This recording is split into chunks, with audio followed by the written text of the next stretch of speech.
Good afternoon, everyone.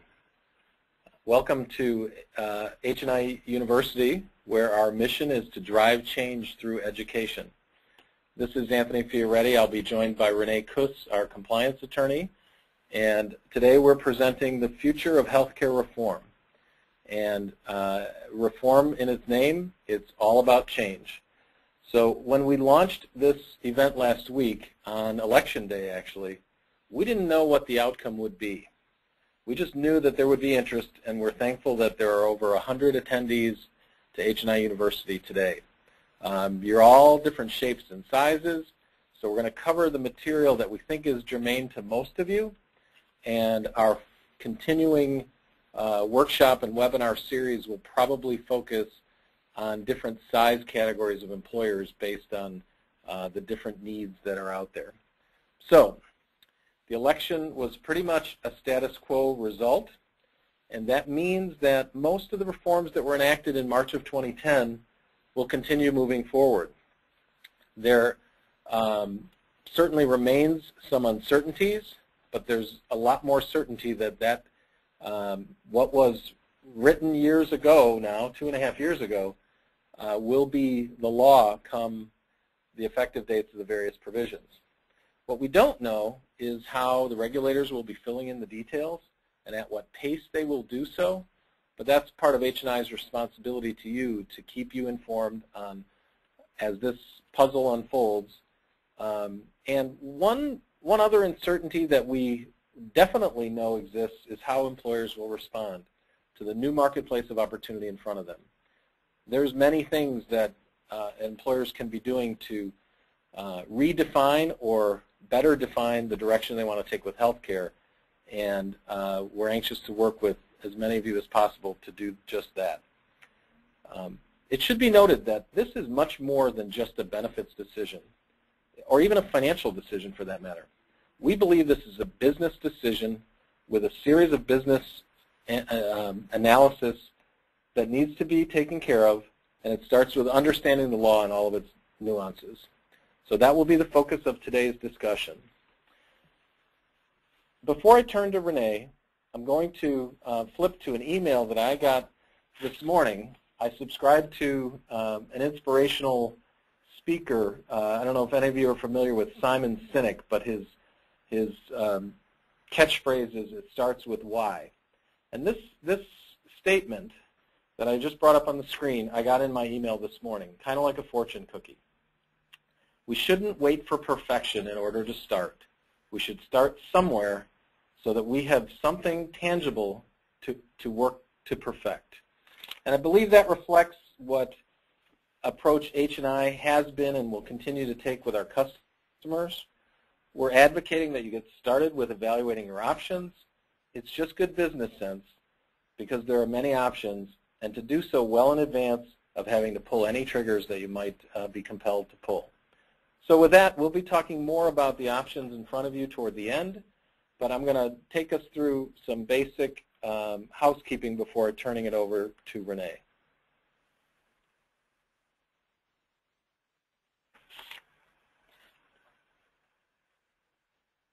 So where is the housekeeping?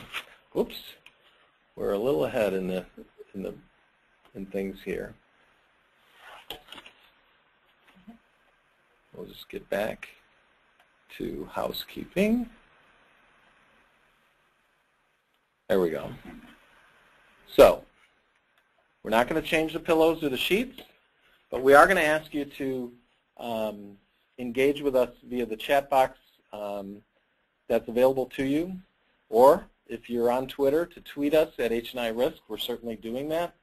This morning's presentation, we had probably 30 questions from the audience throughout the presentation. So feel free to ask questions.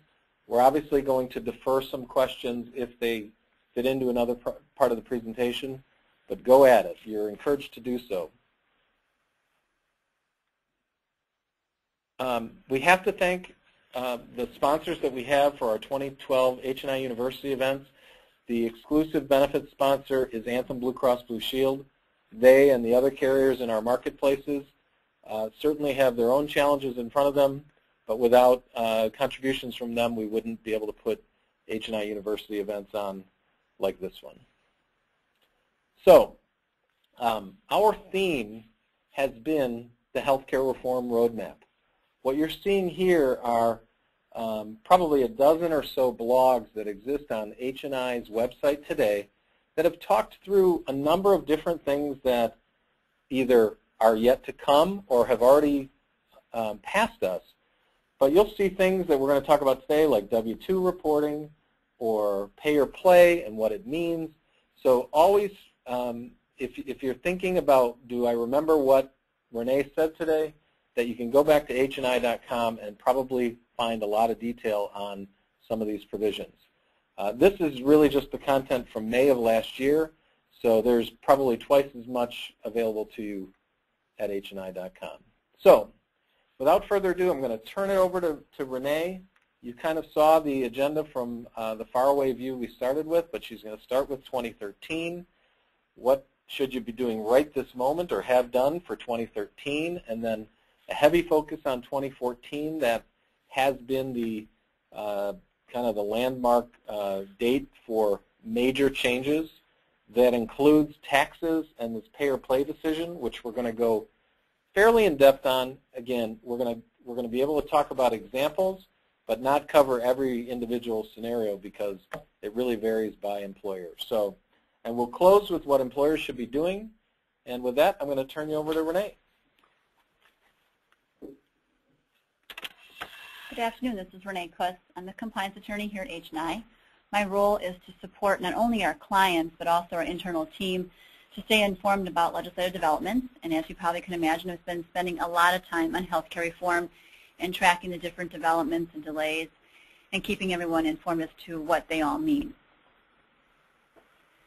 So we'll start with just around the corner, 2013. So first things first. Believe it or not, 2013 is just a few weeks away. I have a chart here that we'll share with you in just a moment that sort of outlines the compliance actions that you need to first think about in 2013.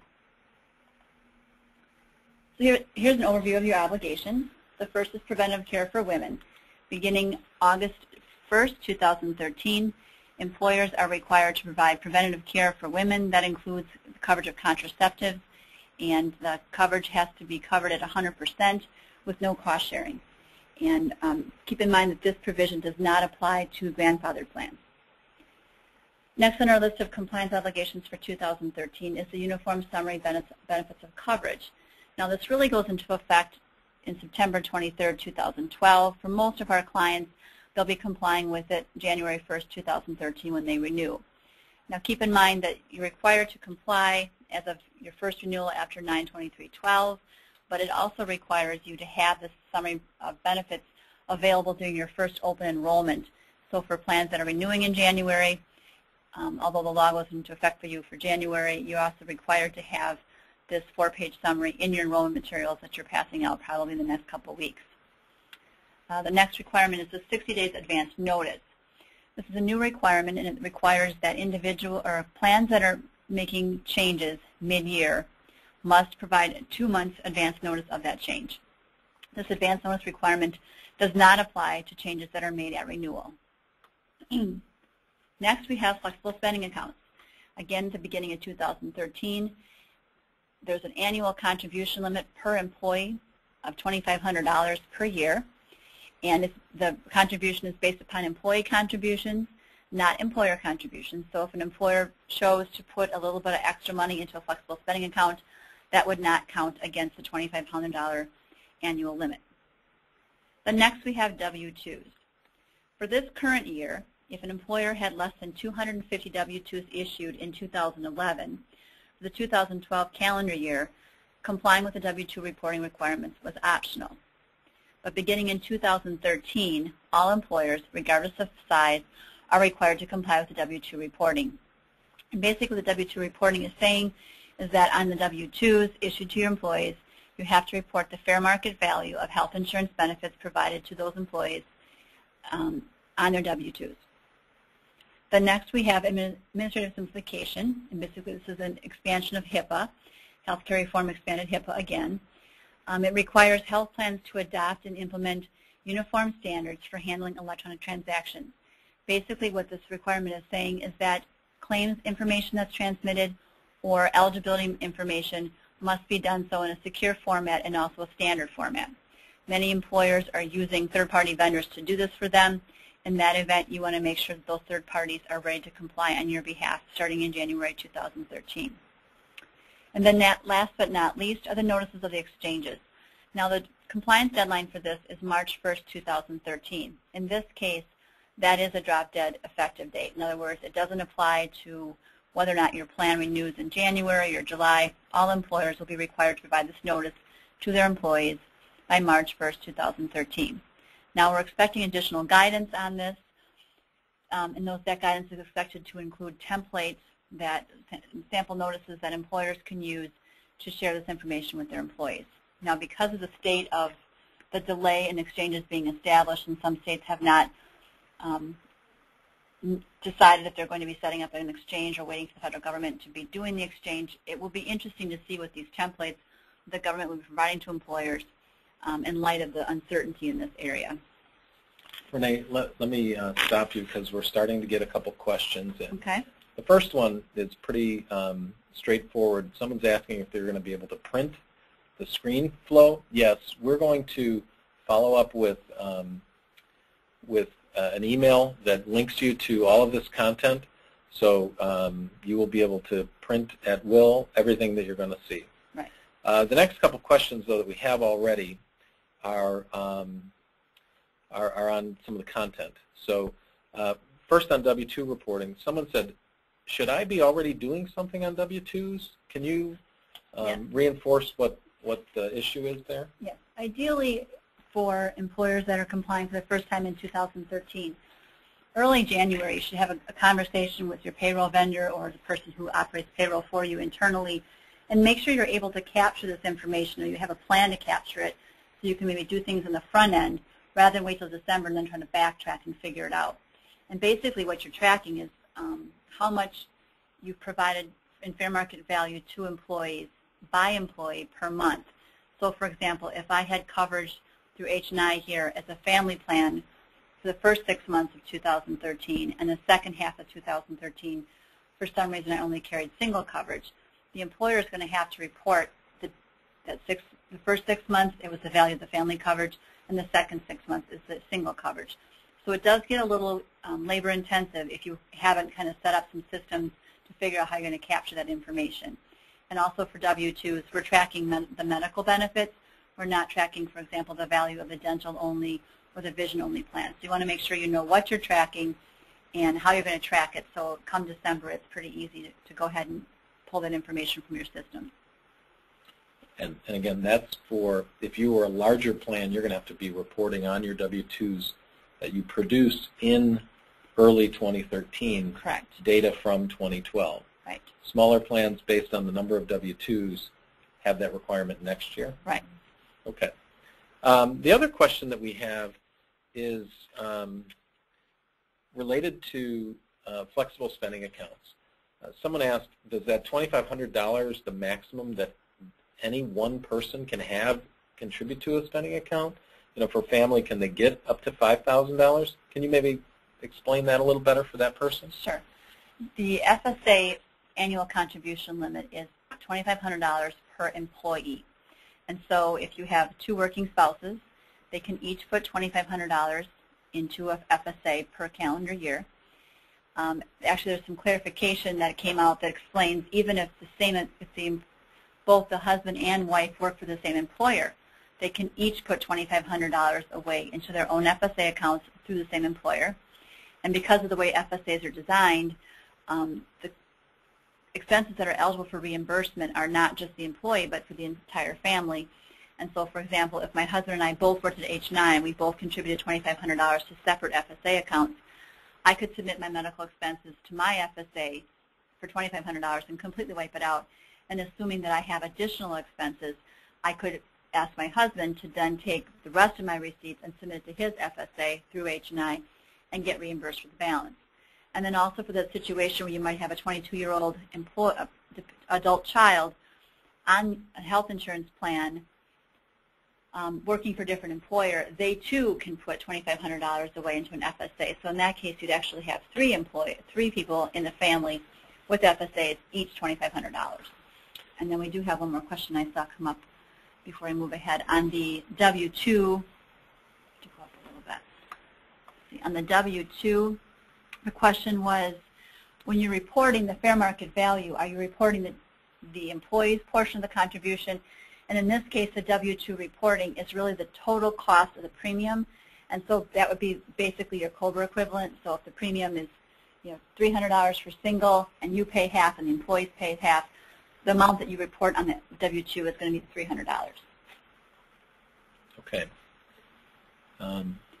Is it required? We have another question here in this area. Is it required to offer a FSA? Employers are not required to offer an FSA. That would still be voluntary even under healthcare reform.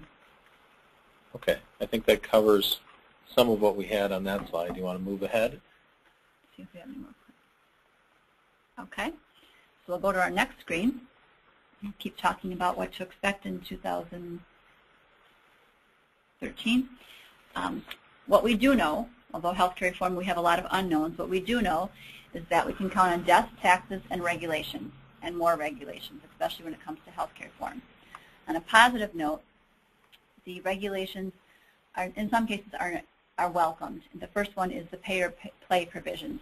We know a little bit about the pay-or-play provisions, enough to be dangerous, but there are a lot of areas where we could really use some clarifications that, as advisors and employers, we could start making some decisions based upon really understanding the regulations.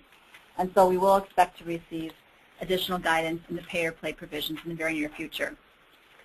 We're also looking forward to receiving more clarification on the automatic enrollment provision. This is a provision which amends the Fair Labor Standards Act, which is a federal law.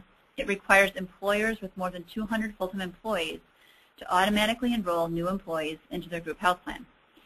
Again, we don't have a lot of details as to how employers go about doing this.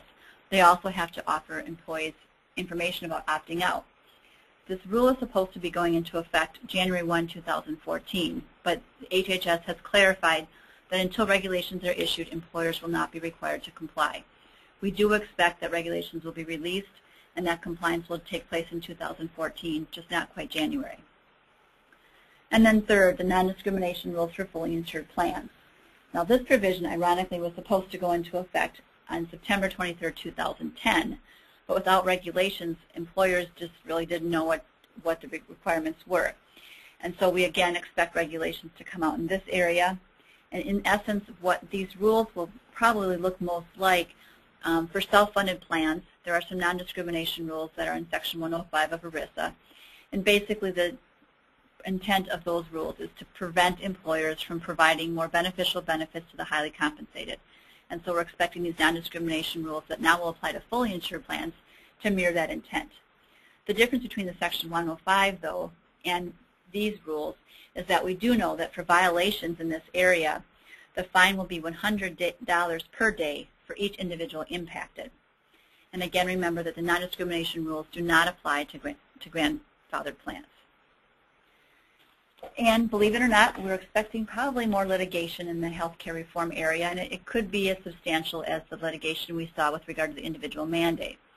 In essence, under the state-established exchanges, individuals are entitled, depending upon their income, to get subsidies. But the question is, for those who oppose healthcare reform, a strict reading of healthcare reform is saying that under the federally established exchanges, subsidies should not be provided. And so if the state declines to offer an exchange and the federal government comes in and steps in their place, the argument is that that exchange would not be eligible to offer subsidies. And then what that means also is that if an employee purchases coverage on a federal exchange and receives a subsidy, they couldn't receive a subsidy, and therefore the employer would not be penalized the $3,000 fine for having an employee that purchases on an exchange and gets a subsidy. So what we sort of expect to see here is, because it's a tax, we don't think that they can actually start suing until employers start really paying this tax. And so beginning in 2014, we expect that as employers start paying these penalties under the federal subsidies, that a class action suit will be brought on behalf of all these employers, And again, there'll be a major challenge of healthcare reform. And again, the subsidies and the penalties are very basic, fundamental provisions within healthcare reform, and if they are determined to be ineligible to remain, it sort of starts to erode away at healthcare reform in the big picture that we were expecting to be implemented.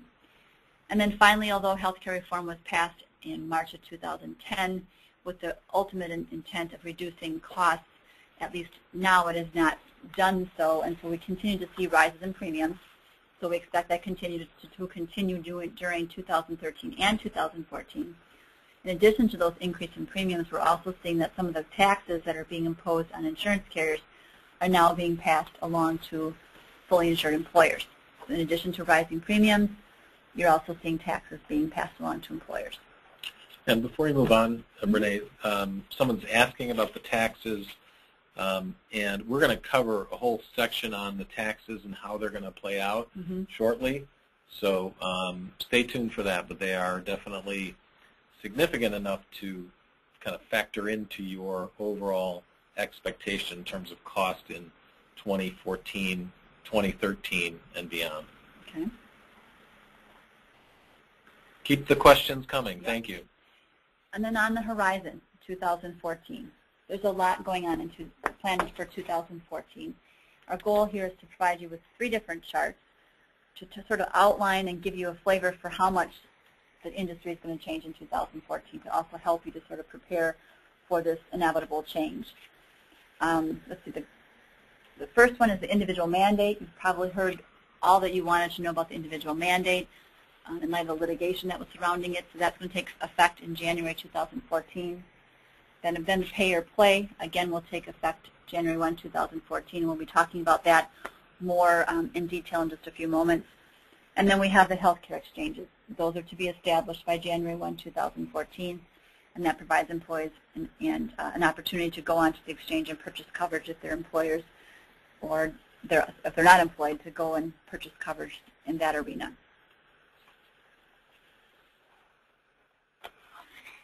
Again, 2014, guarantee issue and renewability. Insurance companies that are offering group plans must provide guarantee issue to employers and to their individual employees.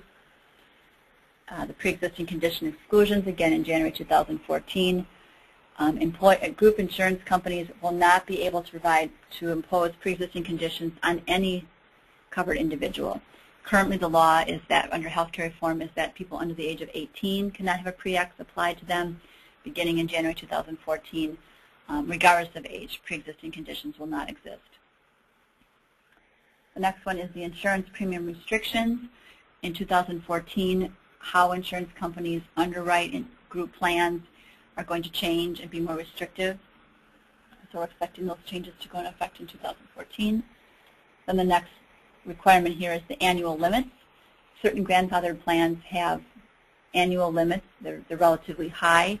But beginning in January 2014, there are to be no annual limits whatsoever, even if the plan is grandfathered. So completely phasing out annual limits. Then the waiting periods.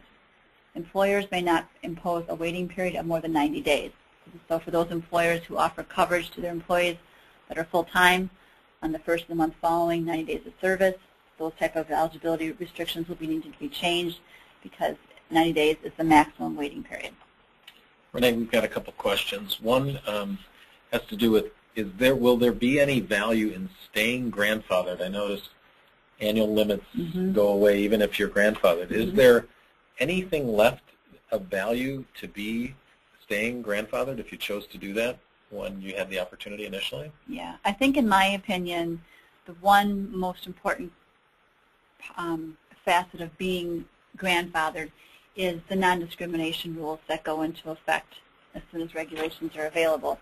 Because if you have an executive plan and you're offering much more favorable benefits to the executives and not to the regular population, that's going to be a huge problem under healthcare reform. But that provision specifically does not apply to grandfathered plans. So that would be probably a very important reason to keep grandfathered plans instead in place if that's something that your structure is looking like today. Okay. Somebody else is asking us to just elaborate a little bit on how rating in the smaller group market or on the exchange is going to be different than today. It says premiums may vary based on age, geography, family size, and tobacco use. What's different about that than today's marketplace? Well, if you're a small employer, you probably have seen the small employer uniform application, pages and pages of health questions. And so I don't think that that will be how they rate anymore. Instead, they're just going to ask you what's your age, your geography based upon where you live, because the costs change based upon Wisconsin or Florida, and then family size and tobacco use.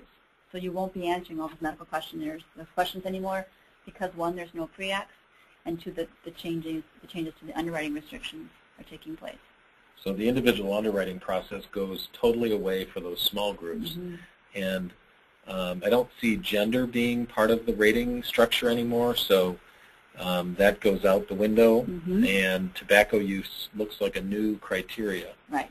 So we could see rates, tobacco rates, and non-tobacco rates in the future. We just haven't seen what the carriers, how they're planning to price product on a go-forward basis. But that would be what's different going forward to answer that question. Which is a substantial change. Keep asking questions. Thank you. I have a question here that I think is related to W-2s. The question is, are the health insurance plans going to be taxed as income for employees? Currently, when you report on your W-2, the fair market value of the insurance benefits you provide to your employees, right now that's just an information only to the IRS. It's possible they're going to use that information later to enforce the Cadillac tax. It may be possible that they're using it to capture more information on how the fact that employment benefits like health insurance are not taxed. They can get an idea of how much they're losing in tax revenue because of that. But just because it's on the W-2 doesn't mean it becomes part of gross income. It's just a matter of kind of disclosing to the IRS what it is you're providing in a tax.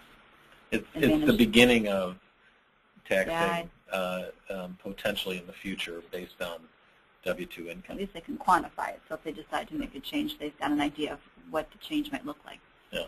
And before we move on, there's one more question about how tobacco use is going to be monitored, and I presume that's really similar to how some employers structure their premium, their employee premium contributions, an affidavit, or some means where someone declares. Renee, do you have an opinion on that? Yeah, you're right. It will be interesting because the insurance carrier is asking, and they don't know us from Adam. So when the insurance carrier asks on a questionnaire, do you smoke or not, I don't foresee the insurance carriers actually doing some kind of testing about it. But it's possible that when they look at claims information, they start to see claims that are related to smoking. And if you said you weren't a smoker, it might look like you're dishonest on your application. Yeah. So kind of like you're not allowed to lie that you have cancer. I mean, eventually we'll figure it out. So I don't see it testing at the underwriting stage, but I see probably enforcement throughout. Very good.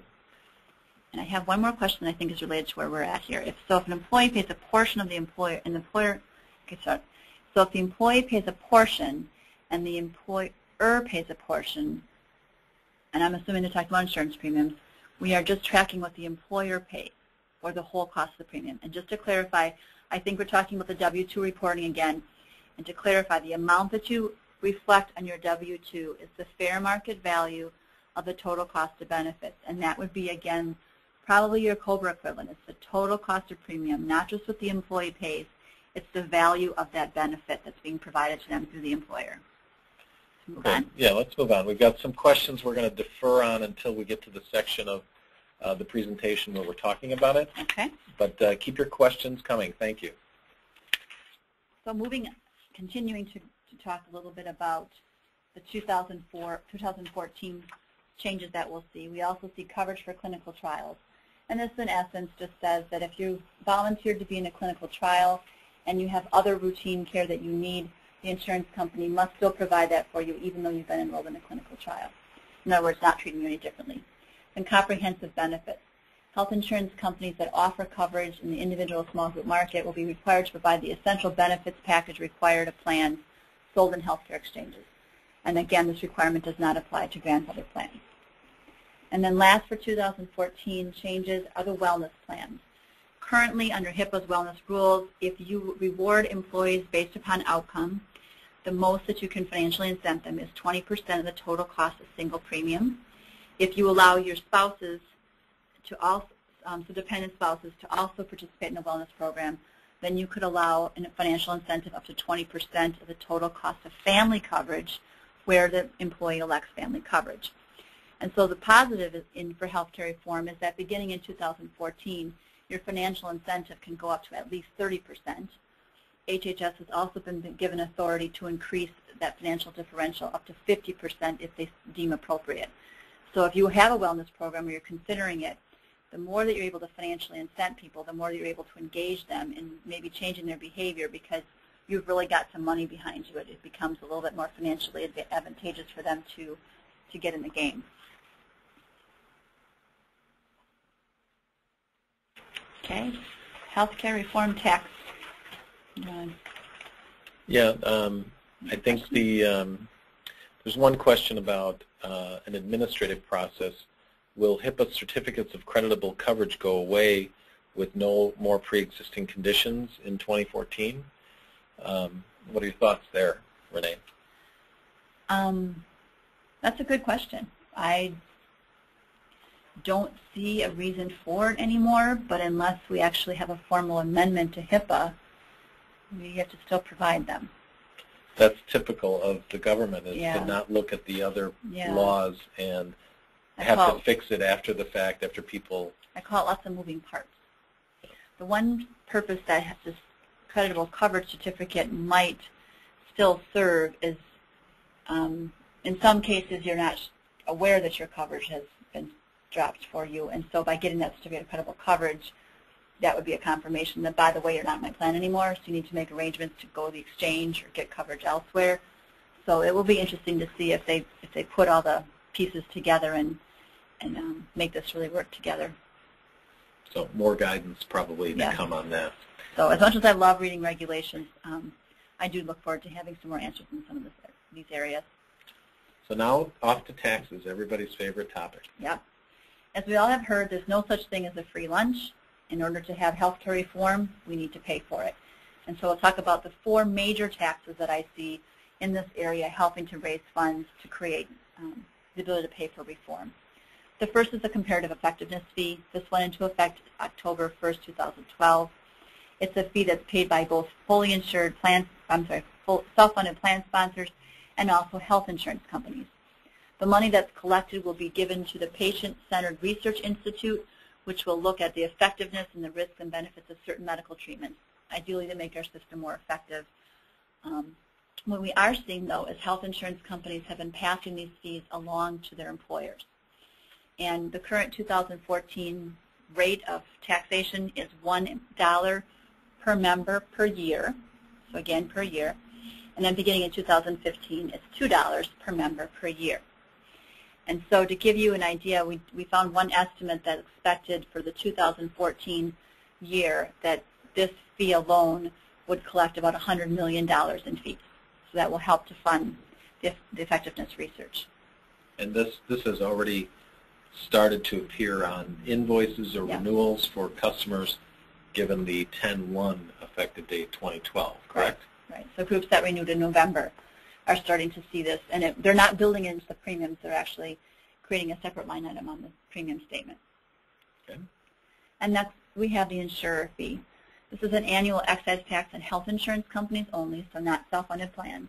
It's based upon the market share of the insurance company. The fee is expected for 2014 to be about 2.4% to 2.7% of premium. Again, to give you a more general impact of how much money will be raised, in 2014 they're expecting to raise about $8 billion on the insurance fee. Well, the thing that caught my eye is the percent of premium that it's expected to be per kind of with every plan essentially is 2.4 to 2.7% of premium. Mm-hmm. So it's like you have a built-in rate increase in 2014 if the carriers are allowed to pass it on like they can the comparative effectiveness fees. Is that correct? That they probably can? I think they can. So if you're expecting or wishing for a 10% increase, it's more like going to be 12, 13% increase because right off the top you're starting off with almost 3% increase, regardless of your experience. I suspect no one's wishing for a 10% increase, but 0 becomes 2.4 and added up from there, and that's the expectation of how it's going to materialize with your renewals. So what other taxes are there, Renee? Well, we've got two more major ones. The reinsurance fee. This is paid by both the self-funded plan sponsor and the insurance carriers. It's intended to support some of the changes that are taking place in the underwriting in the small group and individual market. And so the fee is expected to be about $6.95 per participant per month, so a little bit higher than the comparative effectiveness fee. We are waiting for states to release their regulations to see if there's any changes to this fee, but right now, based upon what we know, it's $6.95 per participant per month. And again, to give you an estimate of the total impact, in 2014, it's expected to raise $12 billion. Yeah, very different than the comparative effectiveness fee, because that's roughly $7 per month, whereas the other one was $1 or $2 per year. So significant, and that's all insured and self-insured plans, correct? Yes. And then finally, the Cadillac tax, which many of you have heard about, but just to remind you, this takes actually effect into 2018. I put it in the chart for 2014 because, as you probably know, you can't wait until 2017 to decide how you're going to get your insurance premiums or your fair market value of your policies below $10,200 and $27,500 in a renewal planning meeting. You really need to be looking at this number and planning now until 2018 to try to stay on track with remaining underneath these values. And so if your policy beginning 2018 or your fair market value of benefits are more than $10,200 for single or more than $27,500 for family, the excess value will be taxed at 40%. And the tax will be paid in the self-funded plan sponsor arena, will be paid by the self-funded plan sponsor. In the insurance carrier arena, it will be paid by the insurance carrier. And again, I'm expecting it will be passed along to the employer. Okay. You have a question, Renee, clarifying participant, or I think the other label was member. Do you want to, very specifically, this was a question about the reinsurance fee? You're right. For the person who mentioned this question, you want to watch that the comparative effectiveness fee is $1 per member per year. And by member, we mean, I call it belly buttons, so for every person on the plan. And then for the, let's see what it's called, for the insurer fee, for the insurer fee, it's, let's see, the insurer fee is, I guess actually I'm sorry, I was talking about the reinsurance fee. You got it there, sorry. So for the reinsurance fee, it's $6.95 per participant per month. So you're correct. Comparative effectiveness fee, we're looking at all belly buttons, and we're looking at a year. And for the reinsurance fee, we're looking at all participants, which would be employee, and we're looking at per month. So it's a little complicated. They're different taxes, and they're intended for different reasons, and that's the scope of who they're charging and how they're charging is a little bit different. Yeah. We have one more question. It's just about, on on the other taxes, there was a reference to where the money was going. Does it? Someone asked the question, what is the purpose of the Cadillac tax? Do you have an opinion on that, Renee? My unofficial opinion, my personal opinion, I guess, would be, is I think one of the goals was to, by avoiding offering very rich benefits like unlimited chiropractor, no co-payments, no deductibles, which would create the fair market value of the plan to be excessively high, also encourages overutilization of benefits, going to the doctor too much because there's no real cost to the employee. And so that's how I thought maybe the Cadillac tax was trying to get at these excessive plans often offered to executives encourage overconsumption. Yeah, I think the that would be the noble cause, I guess. Some skeptics would say that it's really just the government trying to close the biggest tax advantage that employers have, not the tax deductibility of health care. And eventually people will run into taxable health care, and they'll be able to derive more revenues. So those are just opinions. Those are what people are saying. But the reality is the Cadillac tax is something you have to watch for. And if you are progressively managing your costs, you can stay away from it. If you're not, look out 2018. But it's something you sort of have to do over a year's time, not in 6 months. Right. And right. to control it well. Right. So let's move on to the big topic, which is pay or play. I think that's your next discussion, and we'll get some clarity on what pay and play means, and then some examples on scenarios that might unfold for various employers. Okay. For the pay or play decision, we could spend a couple hours talking about it, and I could probably put most of you to sleep, but we're going to stay at a very high level just to maybe give you a flavor for what's happening in this area so that you can have a little bit better understanding when you're trying to decide, are you going to pay or play, and how bad is this going to be for your organization. The basis of pay or play is that for companies that have 50 or more full-time employees, full-time equivalent employees, in the preceding calendar year, they will be governed by the pay or play provision. If you decide to pay, which means you're not going to offer health insurance coverage, you're simply going to pay $2,000 per full-time equivalent employee minus the first 30 employees. So if you have 70 employees, you subtract 30, the rest of 40, you times 40 times 2,000, and that's your tax to the IRS, and you don't offer benefits. Now that penalty, even though it's a pay or play, the pay penalty, it only is going to apply to employers if at least one individual that works and one employee goes to the exchange and buys coverage that's subsidized. Secondly, if you play, which means you offer coverage, you're going to want to make sure it's also affordable, because if you offer coverage and it's not affordable to all employees, you're going to be paying for the benefits, the cost of the benefits, in addition to a $3,000 per full-time employee who's getting coverage under the exchange with a subsidy. So you want to avoid having the double whammy in this category. Now, with regard to affordability, it's considered affordable for healthcare reform if the amount the employee is required to pay is not more than 9.5% of their income. And with regard to these two penalties, you're going to pay whichever is less. And then we have this IRS safe harbor, which is a temporary measure. As healthcare reform was written, the rules said that you would be penalized as an employer if you played but had unaffordable coverage.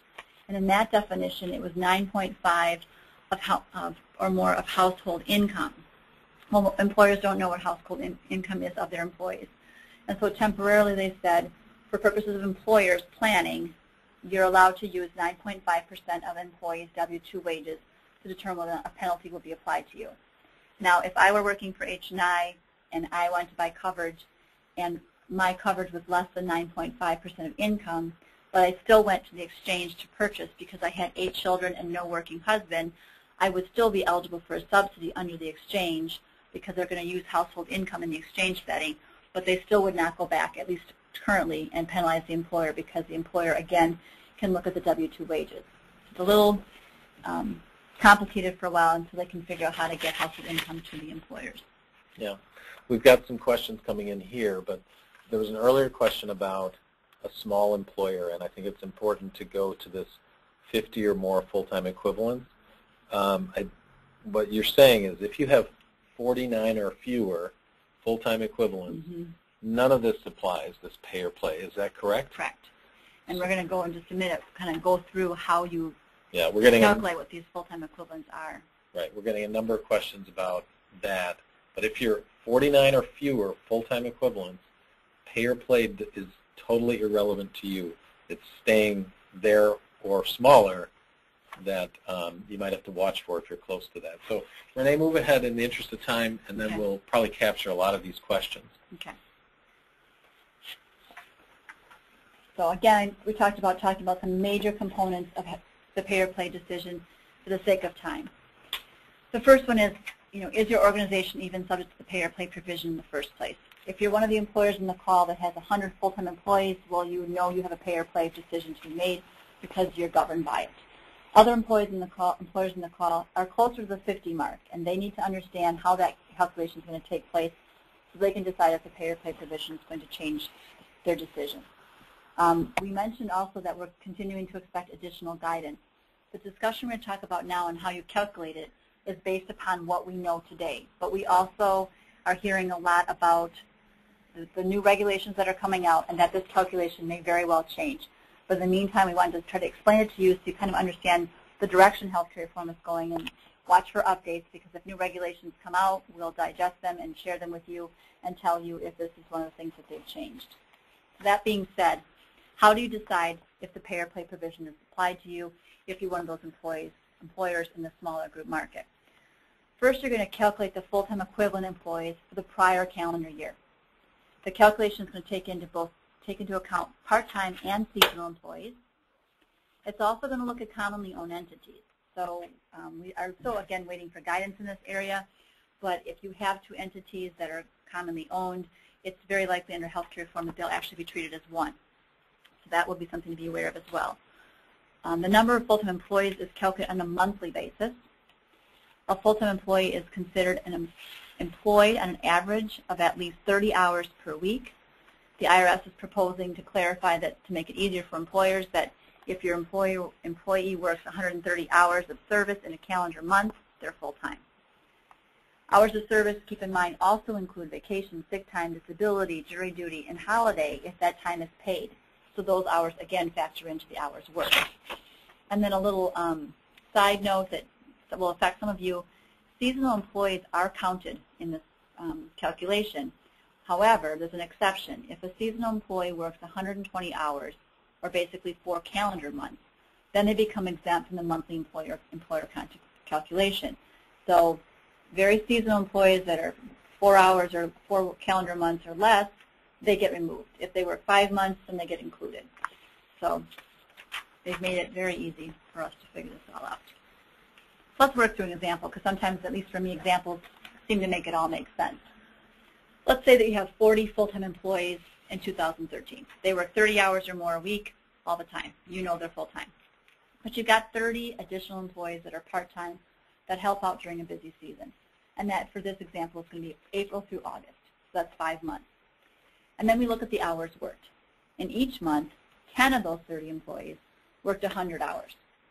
20 of those employees each month worked 120 hours. So we take 10 employees times 100 hours, and that makes 1,000 hours. Plus, for the 2,400, we come up with 20 employees times 120 hours, which equals the 2,400. And we add that all together, and we come up with 3,400 hours. Then we take the 3,400 hours, and we divide it by 120. And if you're wondering where the 120 comes from, that's how the IRS, HHS, is defining a part-time employee, anything up to 120 hours. Okay, so then if we do that mathematical calculation, we come up with an extra 28.33 employees for each of those 5 months. Okay, so again, we'll see if this example sort of makes this a little bit easier for everybody. Okay, so here's the chart. So for the month of January, February, and March, this employer had 40 full-time employees. For the months of April, May, June, July, and August, the 5 months, they had the equivalent of 68.33 employees per month. And then September to December, they again were at 40 full-time employees. So you add that all up, and you get 621.65, and you divide it by 12 for the 12 months in the year, and you end up for this employer with 51.80 employees. You see a little footnote. This is what I call the new IRS math. They say you always round down. So it's not the 5 and up in the 4 and down. In the IRS new math for healthcare reform, you just drop the 80. So for this employer, they now have 50 full-time equivalent employees, and the pay or play provision applies to them. And the reason why, even though the calculation may very well change, I'm pointing this out to you is this is going to happen in 2014. You're going to do this math, and you're going to find out if pay or play applies to you. And then you have to make a decision. But rather than make that decision in January, you should be looking now, and if you ran this calculation in your organization now for 2011 or 2012, what would be the result? Because you have an opportunity for 2013 to change your workforce and to watch these numbers, because if you really want to stay under 50 and if you're this employer is going to have 51 employees, that's a lot of difference in result because of one extra employee. So you might want to watch, I guess you would want to watch this number and make sure that you're planning. Don't be surprised in 2014 that the result is, wow, I got 51 employees, that stinks, when you can be planning for this. And if the calculation changes, then again, keep doing your calculation, and watch those numbers so that there's no surprises for 2014. Yeah. This is just one example of why it's important to start acting and get off the sidelines and start planning for how your workforce is shaped in 2013 that may affect 2014. There are a host of other reasons. It's not all a financial calculation. It's not all math. It's about what your people want, etc. So we have a number of questions piling up. I think we're going to walk through the remainder here. Yeah. And then go back to some of the questions. So, Renee, why don't you take us through? Okay. So we just talked about the calculation that you do to figure out if pay or play applies to you. So how many full-time employees equivalents do you have, and if that's going to make you subject to pay or play? Magic number is 50. Full-time equivalent. Right. Now we're going to say you're 51, and so now how do you figure out how much to pay if you don't want to be in the health insurance business anymore? So the easy part is that the full-time employees, the ones that you know work 30 hours a week, they are your full-time employees. And we also know that those employees cannot be required to serve a waiting period of more than 90 days. So if you have a policy right now that employees are on the plan the first of the month following 90 days, you're going to have to make some plan design changes in time for January 2014. And then the second is how do you determine employees that work variable hours, and how do you determine if they're full-time for purposes of taking your $2,000 times full-time employees and figuring out what your penalty is going to be. Or also when you look at making cost coverage affordable, 9.5, well, which employees are we really talking about here? Who are the full-time employees? They have variable hours. So we're not going to go through a specific example, but basically the gist of what you're doing is once you figure out pay or play applies to you, then you do a new calculation, and basically you use a measurement period where you look back and you calculate hours to determine who now becomes eligible for your plan. And once you determine who makes the cut for health insurance purposes, then you create, going forward, a stability period. And there are some rules about the employer has choices about how far they want to look back and how far forward they want to go when determining, okay, these 50 employees are variable hour employees, but they worked an average of more than 30 hours per week. So I made the determination. And going forward, that means that I'm going to keep them eligible for my plan for potentially 6 months or 12 months. It depends on the rules. But again, you want to do these calculations to figure out what is healthcare reform going to look like with a pay or play for you come 2013. So there's some flexibility in how you define those things, but very important to start thinking about them now again. So. And it is possible with the new regulations that are coming out that this calculation will be applied instead of the calculation we just went through for determining how many employees you have for purposes of whether or not you're even governed by pay or play. And so we'll see how that turns out, but so we expect some changes. So Anthony mentioned that, the pay or play, although we did a lot of math for just a few minutes, it's more than a financial calculation. It's looking at the cost of what you're providing, making your employees whole if you choose to do so, and the impact on retention, recruiting, and employee morale. And so the question is, are you just ready to make your decision now on pay or play, or do you need to gather some more information over time so you can make that decision? Yeah. So I'm going to conclude here, and then we'll come back to some questions with what we believe employers should be doing now. This is what we're recommending with our clients. Again, I wanted to remind you, though, this healthcare reform roadmap, we've been charting its course with all the details on hni.com. So what you're seeing here, again, goes back to May of last year, but there's probably double, triple that amount of content. So look back for details on hni.com if you need help. But so what's next is the roadmap from here. And what we're recommending is that, you look in the rearview mirror and you see the kinds of healthcare decisions. You look at them in terms of cost shifting from a benefit design standpoint or a premium contribution standpoint, and you see how other business outcomes have correlated to those decisions.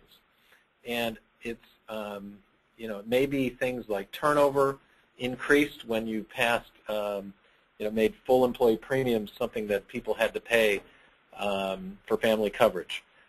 But definitely look back at your past decisions because they will and have had an impact on productivity, turnover, and ultimately profitability. So you want to take those things into account as you chart this new course. We're then recommending that employers look out for oncoming traffic, look ahead of them, see what the employees really want from healthcare. It may be they want X amount of dollars to fend for themselves on an exchange, or it may be something very different. And there's also a readiness component that we're recommending get asked of your people, because the exchange, we don't know what it's going to look like, but we know that it's likely to be an online marketplace with a lot of different variables on it, just like you, the employer, go through, especially in the small group area, looking at plans every year. So you've got to align your plan with their needs and expectations, and then of course make a good business decision.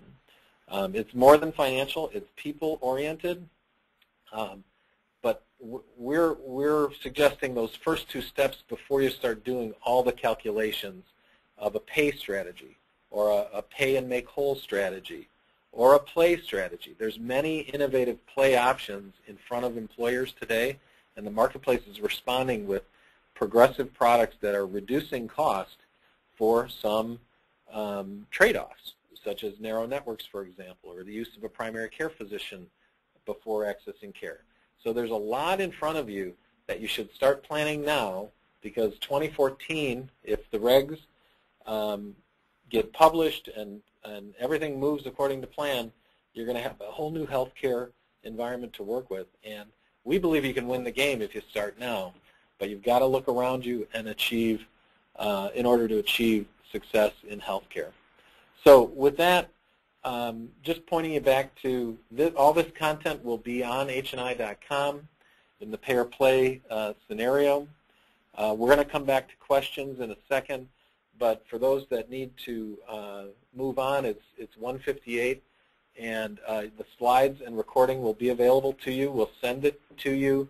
All we ask is that you give us feedback. There's a feedback form that's going to be available to you. So we'd like to get feedback on more content that you'd like to see, because we've done 10 workshops or webinars thus far over the last couple of years on healthcare reform. We anticipate several more, and we'll probably start structuring them around the size employer. 50 and under have a different set of dynamics than the ones 50 to 100. The main difference is those small employers between 51 and 100 can buy group coverage through the exchanges. So there's a whole conversation there in the future. Those with over 100, you've got a whole different world, but you don't have the availability to legally purchase coverage via the exchanges. So our future workshops will probably be segmented in some way between small and large employers. The goal was to get you plenty up to date a week after the election. And so now, Renee, why don't you take some of the questions that you think we either can reinforce answers to, or things that we haven't answered already, and we'll go from there. Keep them coming, folks. We're here for a little bit. Okay, we have quite a few questions here. Let's see. The question 9.5 is 9.5% of gross income or disposable income. For purposes of the employer deciding if coverage is affordable, it's 9.5% of W-2 wages. So it's what gets published on your W-2 today, 9.5% of that. So that one's pretty straightforward. Why don't you go to this one? That's, what if an employer owns 3 different companies with different tax IDs, and 2 of the individual employers have less than 50? Are the total of all employees of the companies added together? I think that's what the question is. Yes. So why don't you respond to that, and I'll find the next question for you. I think with regard to the common ownership, again, we're looking for more guidance, but I think in that case, depending upon the ownership, so, I mean, if you have the same person owns 100% of both plans, regulations or not, we know that the 2 are going to be treated alike. When it gets a little bit closer to 60%, 40% ownership, that's common. That I can't answer yet. I'm hoping that the guidance will tell us that. But yes, you are right to be concerned that those 2 entities would be considered one for purposes of pay or play, and then if so, also the penalties would be calculated. So if you don't offer coverage to one entity and you do to the other entity, you would be looking at all those employees. Okay, Renee, why don't you take the one on the bottom, just because it's very important. Okay. If an employer decides to pay as the $2,000 for all employees, or just the ones that have selected company-provided insurance in the past year. In this case, you're going to be paying $2,000 for all full-time equivalent employees. Doesn't matter if they have spouse coverage and they didn't take your coverage last year. It's going to be all employees that are eligible for that would be eligible for benefits, which would be 30 hours or more. Okay, so it's everybody. It's everybody. Right. So probably time for one more. Thank you, folks, for staying on. But there's a couple about employees being paid commissions. How is that person's work hours determined? Is that something that's well defined? We have some. It's a little complicated, so we won't go into it. But we have some guidance as to when you do the measurement period and the stability period. There's different rules for different categories of employees. And so for those kind of employees that are commission-based, there is a way to create an alter universe for them to figure out how many hours they work. Okay, so it's digging a little deeper in the regs. Yeah. And, we're prepared to do that with our clients and to help anyone with any of these issues. Again, we recommend that you work with your relationship manager to schedule a deeper discussion with H&I if you'd like to get into your particular issues. That roadmap that I shared at the end is the process that we're going to be going through with every benefits customer that we have. So, if anything, do your review of hni.com, all of the blog content in our healthcare reform roadmap, and we'll be there to help you understand it. It's a long journey, but it's gotten shorter.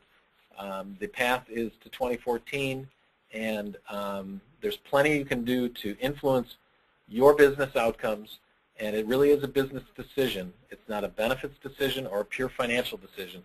It's a business decision about how important healthcare is to you and your people and how you choose to deal with it to stay competitive in your marketplaces. Thank you very much for your time, and happy healthcare reform. Yep.